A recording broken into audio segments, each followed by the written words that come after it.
এখন আমরা ইরেজার টুলটি নিয়ে আলোচনা করব। তো ইরেজ অর্থে হচ্ছে মোছা।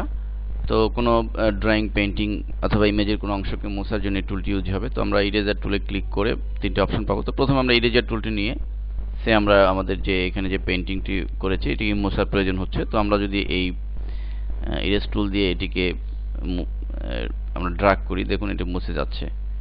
তো এখানে আমাদের মনে রাখতে হবে যে ইরেজ টুলের যে অপশন বার রয়েছে, সেই অপশন বারে আমাদের উপরে যে অপশন বার আমরা দেখতে পাচ্ছি, এখান থেকে ব্রাশ সাইজ আমরা বাড়িয়ে কমিয়ে এটিকে করতে হবে।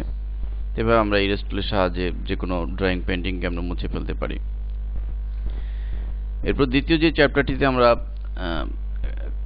দেখব সেটা হলো যে আমাদের ইরেজ টুলের পরের যে টুলটি ব্যাকগ্রাউন্ড ইরেজার টুল। এর মাধ্যমে আমরা কোনো ইমেজের ব্যাকগ্রাউন্ডকে মুছে ফেলতে পারি। তো সেক্ষেত্রে আমাদের মনে রাখতে হবে যে আমাদের যে ব্রাশ সাইজ এটি আমাদের বাড়িয়ে কমিয়ে দেখতে হবে। তো আমরা যদি এটার উপর, এই ব্যাকগ্রাউন্ডের উপর ড্র্যাগ করি, দেখুন এটি মুছে সাদা ব্যাকগ্রাউন্ডটি এখানে দেখা যাচ্ছে। আমরা যদি লেয়ার প্যালেটে লক্ষ্য করি তাহলে আমরা এটার কার্যকারিতা দেখতে পাবো।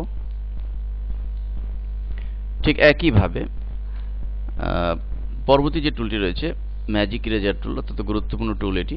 এটির সাহায্যে কোনো ব্যাকগ্রাউন্ডকে মুছে ফেলা যায়। তো আমরা যদি এই ব্যাকগ্রাউন্ডের উপর একটা ক্লিক করি তো আমরা দেখতে পাবো যে আমাদের যে ব্লু রঙের যে ব্যাকগ্রাউন্ডটি রয়েছে এটি